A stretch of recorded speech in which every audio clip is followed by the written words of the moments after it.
Patricia believed her grandson was good deep inside and overlooked his flaws. She gets a wake-up call on his wedding day and decides to teach him a hard lesson. Jared stared out the patio doors of his grandmother's mansion to the grounds beyond.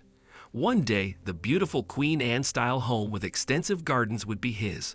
Meanwhile, unfortunately, he had to put up with Granny Patricia. "You want chrysanthemums and orchids for your bouquet," Patricia told Jared's fiancée, Linda. They look lovely together, and they last a long time. "That's a great idea, don't you agree, Jared?" Linda glanced at him. "Yes, wonderful." Jared quickly faked a bright smile. In truth, he doubted Patricia remembered what either flower looked like since she'd gone blind years before. "And don't waste your money on bachelors or bachelorette parties." Patricia shook her head. "I never understood why a couple who loved each other would want a night of so-called freedom before committing." That was the last straw. Jared would not let his grandma's unwanted advice cost him his bachelor's party. He turned to Linda with a smile. "Won't you get me a glass of water, honey?" he asked. The moment Linda was out of earshot, Jared revealed his true feelings. "Stop interfering in my wedding plans, you old coot." Jared rose and stomped to where his grandmother sat. "Linda might be happy to indulge your nonsense, but I've had enough." Patricia flinched. "I was just trying to help Jared." "Well, don't." "Here you go, dear." Linda returned with Jared's glass of water. "Thank you, sweetheart." Jared's smile returned as he took the glass from her. Linda glanced from Jared to Patricia and frowned. "Are you all right, Patricia? You look upset." "Oh, I was just telling Granny that I need to go into town, and she's upset because we're having such a nice chat," Jared said quickly. "Isn't that right, Granny?" Patricia nodded. Deep down, Patricia blamed herself for Jared's rudeness and cruelty. After all, she'd raised him since he was 13 when his parents died in a car accident. Despite how much she loved him, she must have done something along the way to make him hate her.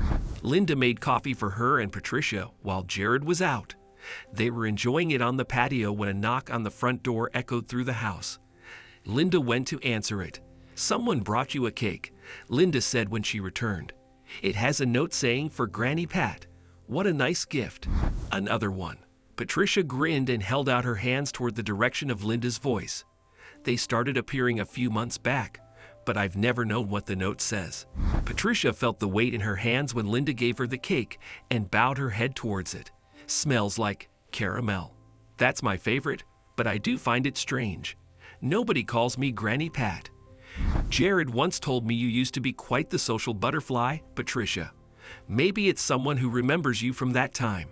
"Maybe." Patricia held out the cake again.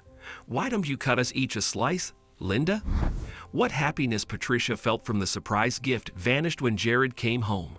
He asked Linda to do some trivial chore, and once he was alone with Patricia, he broke her heart. "What do you mean you think I shouldn't attend your wedding?" Patricia asked. "There won't be anyone to look after you, and I know you wouldn't want to embarrass yourself or me by ruining the wedding." Jared's voice traveled from one side of the room to the other while he spoke. His footsteps were heavy on the wooden floors and gritty like he hadn't wiped his feet when he came inside. But Patricia broke off with a sigh.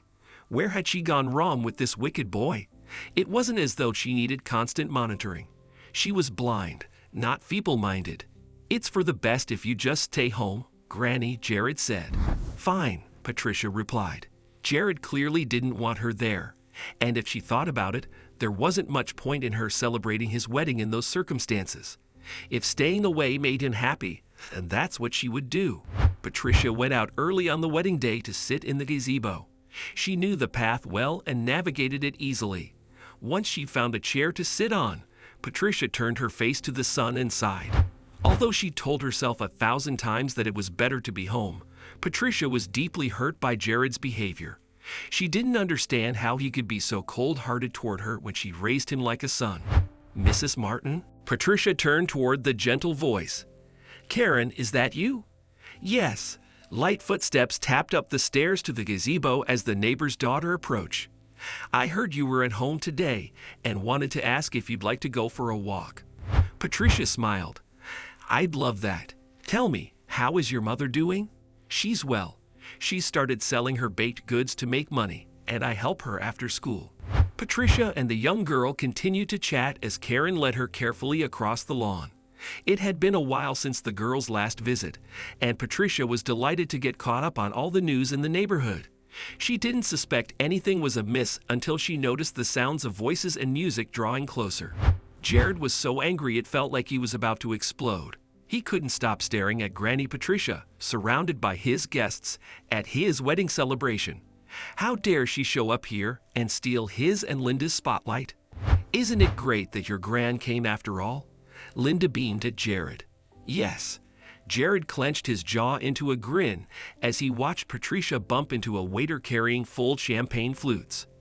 I'm so happy she's here. At that moment, the MC called Linda and Jared to the dance floor. The music started as Jared and Linda looked deeply into each other's eyes. Jared couldn't believe he'd been so lucky to land a woman as beautiful, soft-hearted, and wealthy as Linda. He led Linda into the first few steps of their dance, but didn't get any further. As Jared turned to spin Linda, Granny Patricia was there, roaming across the dance floor like the old fool she was. That's it. Jared left Linda to grab Patricia's arm. Why didn't you stay home as I told you to? I knew you would ruin my day. A collective gasp from the guests brought Jared out of his rage. When he turned, everyone was looking at him in shock. Patricia tugged free of Jared's grasp, lost her balance, and fell. Granny Pat. Light footsteps hurried closer, and small hands helped Patricia to her feet. Granny Pat. Patricia turned toward Karen.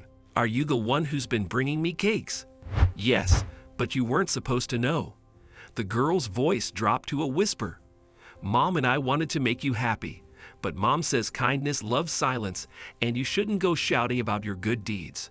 The MC cleared his throat into the microphone. It seems like a good time for the speeches.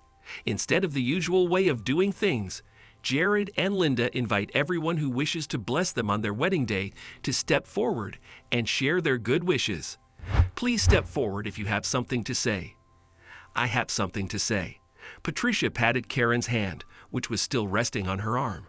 Won't you help me to the stage, dear? I don't want you speaking at my wedding, Jared said from somewhere nearby. Patricia ignored him. She'd held her tongue for long enough. Jared was just 13 when he came to live with me, Patricia said. Although a tragedy brought us under one roof, I always hoped that we would heal together and become a strong family. Unfortunately, that didn't happen. I'm ashamed to admit, but Jared has grown up to be a cruel, cold-hearted man who only cares about earthly possessions. He has treated me badly for years now, and it's past time I realized he's not going to change. Patricia placed her hand on Karen's shoulder.